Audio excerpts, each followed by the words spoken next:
Merci d'être là, Alain. Alors, comme je vous le disais, un certain nombre de spectacles vont se créer au TNS cette année. Le spectacle mis en scène par Alain est l'un de ces spectacles-là. On va commencer par parler de deux spectacles. Le spectacle d'Alain, Le Temps et la Chambre, le texte de Boto Strauss, et le spectacle de Jean-Pierre Vincent, Iphigénie en tauride, qui seront deux spectacles qui seront en tout début de la saison. Et pour ceux qui veulent suivre sur la brochure, on parle du spectacle Le Temps et la Chambre à la page 16. Donc, Alain, Le Temps et la Chambre, Boto Strauss, je crois que le spectacle a été créé en France par Patrice Chéreau, si je ne dis pas de bêtises. Je crois que c'est la première fois que tu travailles sur Boto Strauss, ou je me trompe? Non, parce que j'ai déjà fait deux spectacles de sortie avec les élèves, que ce soit à l'ENSAT et puis là, maintenant à Montpellier, au printemps des comédiens à Montpellier. On est en train justement de jouer un montage qu'on a fait des textes de Boto Strauss. Ça s'appelle Boto Strauss Fragments, et c'est sur toutes les scènes de couple qu'on a pris dans ces différentes pièces. Donc c'est un auteur qu'on commence à connaître, parce que l'année dernière j'avais monté la trilogie du Revoir avec les élèves de l'ENSAT pour leur spectacle de sortie. Mais comment tu arrives à Boto Strauss et au Temps et la Chambre alors?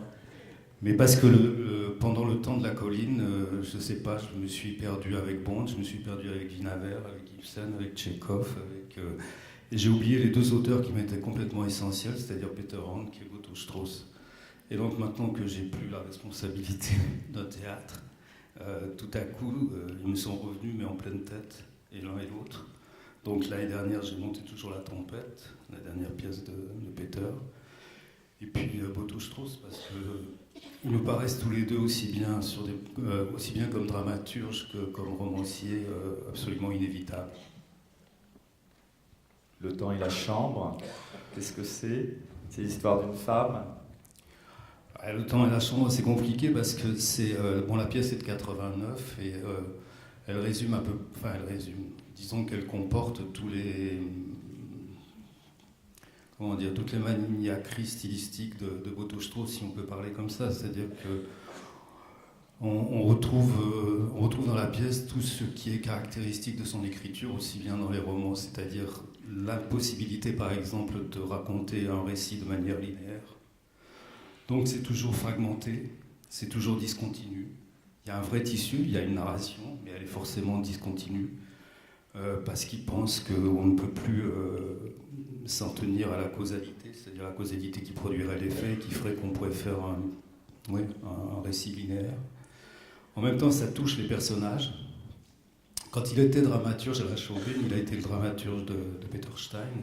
C'est lui qui a imposé à Peter Stein le fait de monter dans Peer Gynt, de le faire jouer par 6 acteurs différents, de façon à ce que même un personnage, il n'y a pas un acteur qui peut raconter d'une manière totale. Il n'y a pas de visibilité dans la totalité, donc on ne peut pas jouer. Voilà, pour jouer Peer Gynt, il faut 6 personnages. Donc, discontinuité totale, c'est ça qu'on retrouve dans Le Temps et la Chambre, puisque déjà, dans le titre, les deux choses sont séparées.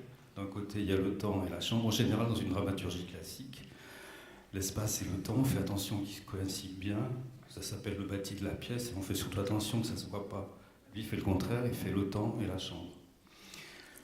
Dans la première partie de la pièce, c'est plutôt l'espace qui compte. Donc, on est dans un espace habité par deux hommes, 2 sceptiques. Est-ce qu'ils s'aiment? On ne sait pas. Ils habitent là, dans une pièce où il y a 3 fenêtres, une colonne antique. Ils décrivent ce qu'ils voient par la fenêtre, et en particulier, ils décrivent une jeune femme qui a, je crois, une robe très courte. Et tout de suite après, cette jeune femme rentre par la porte d'entrée en disant « Vous venez de parler de moi ». Donc ça raconte très bien comment il se sert de l'espace. C'est-à-dire qu'en fait, l'espace, c'est la seule chose qui sert de lien à sa dramaturgie. C'est-à-dire qu'arrivent des personnages dont on ne sait pas s'ils ont à voir ou s'ils n'ont pas à voir. Après, on peut en conclure certaines choses. Mais arrive par exemple un homme qui a perdu sa montre, qui dit qu'il l'a perdue la veille. Arrive une femme impatiente, elle s'appelle l'impatiente, qui dit qu'elle aussi était peut-être là la veille dans ce lieu. Arrive un chauffeur je sais plus, de taxi, je crois, qui devait attendre Marie Steuber, c'est le nom de l'héroïne principale. Il y a quelqu'un d'autre qui s'est fait passer pour lui, donc il arrive là aussi. Arrive un homme en manteau d'hiver, qui tient une femme en sommeil dans les bras, qui l'a sauvée d'un incendie, et enfin quelqu'un qui s'appelle le parfait inconnu. Dire, quand on, rien comme ça, à citer le nom des personnages, on voit très bien justement ce qu'il y a dans cette dramaturgie de magnifiquement indécis, mais qui en même temps est totalement productif. Alors ces personnages-là, c'est le lieu qui fait le lien entre eux, et à certains moments, ils arrivent à rentrer dans le récit, c'est-à-dire à dire des choses du passé. C'est-à-dire qu'en fait, il y a deux temps dans cette première partie. Il y a le temps du présent, c'est-à-dire le temps de la rencontre, là, l'immédiateté, comme nous maintenant, dans l'instant. Et dans cet instant, il y a rencontre entre ces personnages, et souvent, ils évoquent des bribes du passé. Si on croise tous les réseaux, on peut faire une histoire.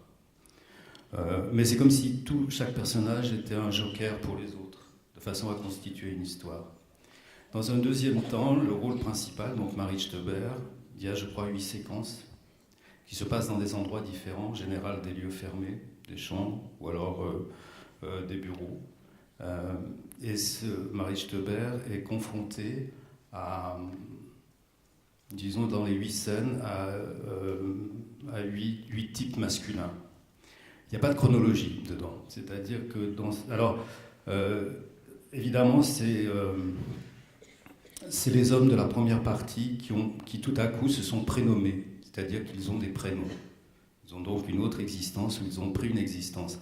Dans ces rencontres avec Marie Steuber, il n'y a pas de chronologie non plus, mais il y a sûrement une histoire de femme racontée, une histoire complexe, mais dont moi-même je ne pourrais pas vous dire, et puis je n'essaierai même pas de le faire, parce que je pense que s'il y a discontinuité dans le récit, je pense que ça veut dire que pour les spectateurs, il y a du travail à faire. Et que je trouve que c'est particulièrement noble au théâtre que le spectateur travaille. C'est pas la peine de lui donner toutes les informations.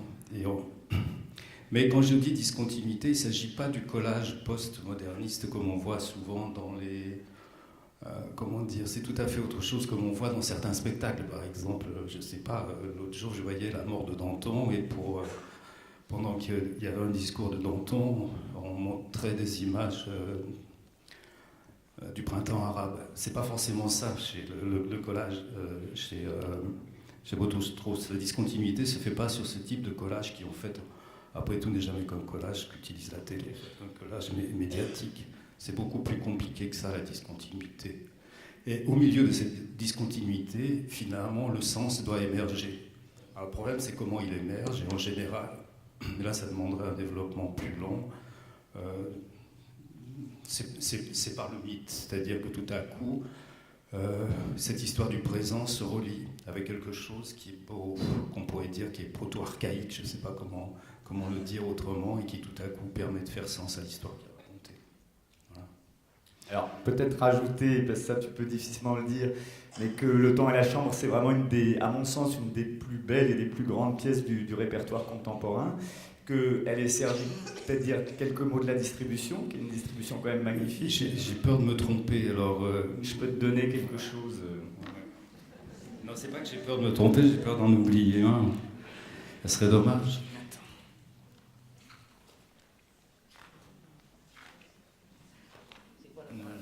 C'est la page 16. Donc, avec Antoine Mathieu, Charlie Nelson, Gilles Privat, Aurélie Ray-Horn, Georgia Scaliette de la Comédie Française qui, elle, jouera Marie Steuber, Renaud Triffaut, Dominique Valadier, Jacques Weber et Vladimir Yordanov. Voilà, décor comme d'habitude, Jacques Gabel. Costume Marie Larocca, que j'ai connu ici, le groupe 36, avec qui j'ai fait son spectacle de sortie, magnifique. Et puis lumière, Joël Ourbec, et musique Marie-Jeanne Serrero, avec dramaturge David Tuaillon et Nicolas Doutet en assistant. Et si vous me permettez, je veux juste, parce que je pensais que j'allais vous voir, donc j'ai relu comme ça très vite deux ou trois lignes de Boto-Strauss, et je voulais vous lire celle-là parce que je la trouve magnifique. Si vous m'autorisez à lire ça, j'en ai pour 2 minutes et j'ai fini. Depuis toujours, la situation de l'art est incertaine. C'est la situation du samedi. Entre le vendredi de la mort sur la croix au milieu des cruelles souffrances et le dimanche de la résurrection et de l'espérance dans toute sa pureté. On ne fait de grand art ni au jour de l'horreur, ni au jour de la joie, mais bien le samedi, lorsque l'attente se partage en souvenirs et en espérance. Je vous souhaite beaucoup de bons samedis.